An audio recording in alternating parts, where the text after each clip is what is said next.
Hi friends, I just got home from work, so I figured I'd do a video. I got something in the mail, a package. It's a Lord and Field work knife called the Farmhand. So I'm going to do a little review on that in a sec. First, let's take a little spin around the block because that's always fun to do.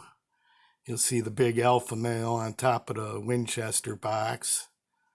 And then there's Honest Abe in the corner there keeping an eye on my Ambonia Burl Barlow from Lee White.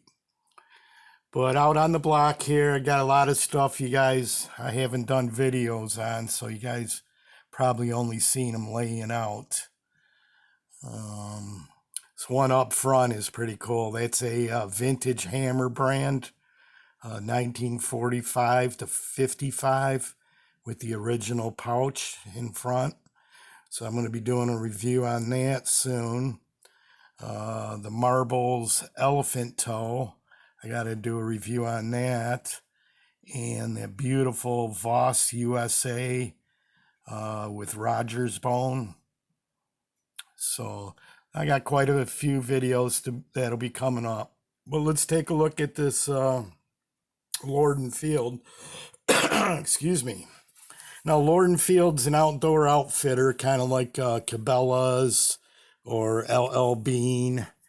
So, they're not considered probably one of your top knife makers of the world. But I got it for $22, and I needed a yard knife. I don't have a farm, so I'm going to call mine the Yard Hand. Something I can drop in the mud and not worry about it too much. You see, it's pretty good artwork. This must be the owner. It is a time to rededicate our lives, our honor, our fortunes to the true American ideals. George H. Dobbs. And it has a picture on it. Now, they actually call this a hawkbill, but when you see it, it's more of a Warncliffe sheep's foot hybrid. Let's pull it out.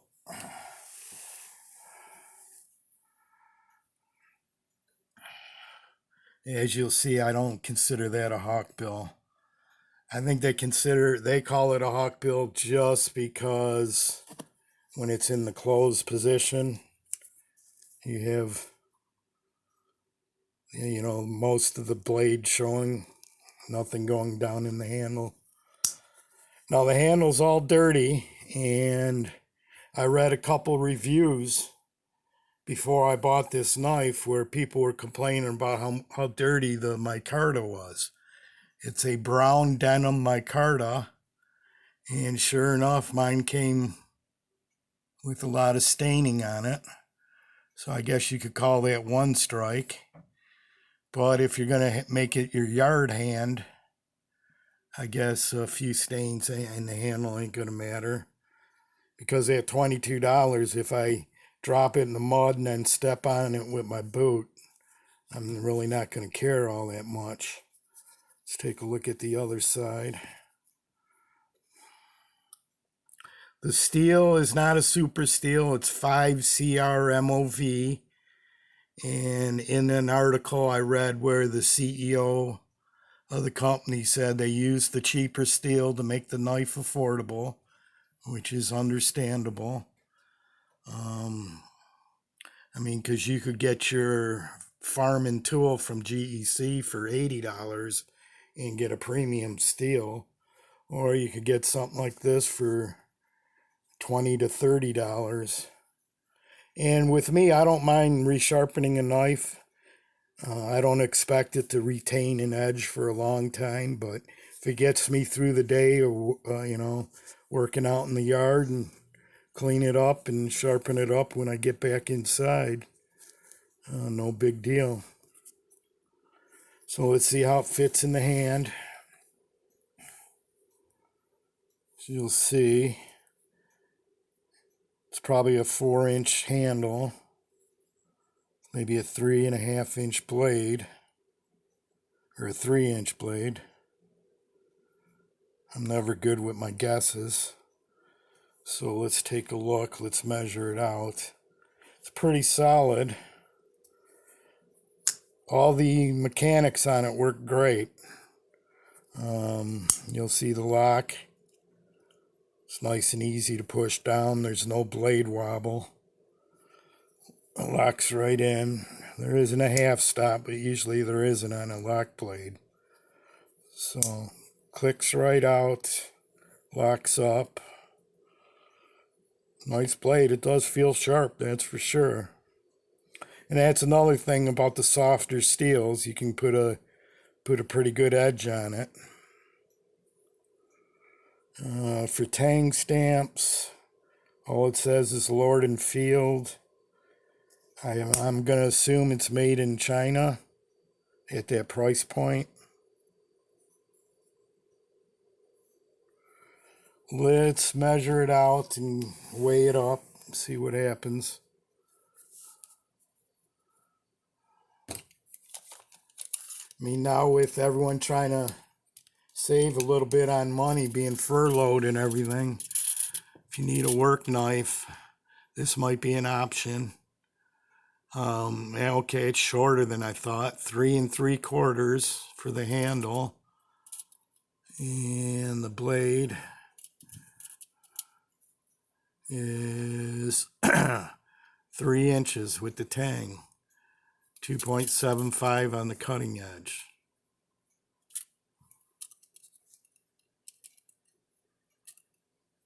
.75 on the cutting edge. So it don't look too bad. So far the only strike against it is the dirty handle. Let's take a look at something. It's a real hawkbill, a radical hawkbill, which is your Rough Rider coal miner. You'll see, I don't know why Lord and Field is calling their blade a hawkbill, when to me it looks more like a Warncliffe sheep's foot hybrid. That's a hawkbill there on the coal miner. But we'll let them call it what they want. They made it. Let's see what other options I got here. Now this, I forgot the price on this. It was probably $20 or so. So that's probably around the same price point. Another option you could do is either find a vintage Ottermesser like I did for 30, or you can buy a new one for 60, which is more of a high quality knife, but it's something you might not want to drop in the mud, you know. I got to do something about that point on there. And it's a little bit shorter.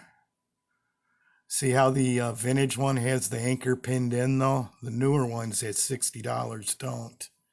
And that's a real rosewood handle with a bunch of nicks on it. And if we want to get real radical, we can bring another sheep or a ram's foot out. So say you don't want to spend 22, you don't want to spend 30, but you want to spend 160 or 150 and then get it all muddy. You can go for the GEC in Cocobolo,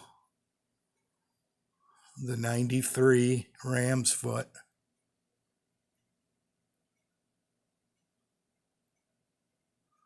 Which is a little thinner on the sheep's foot and no curve. No curve on the edge.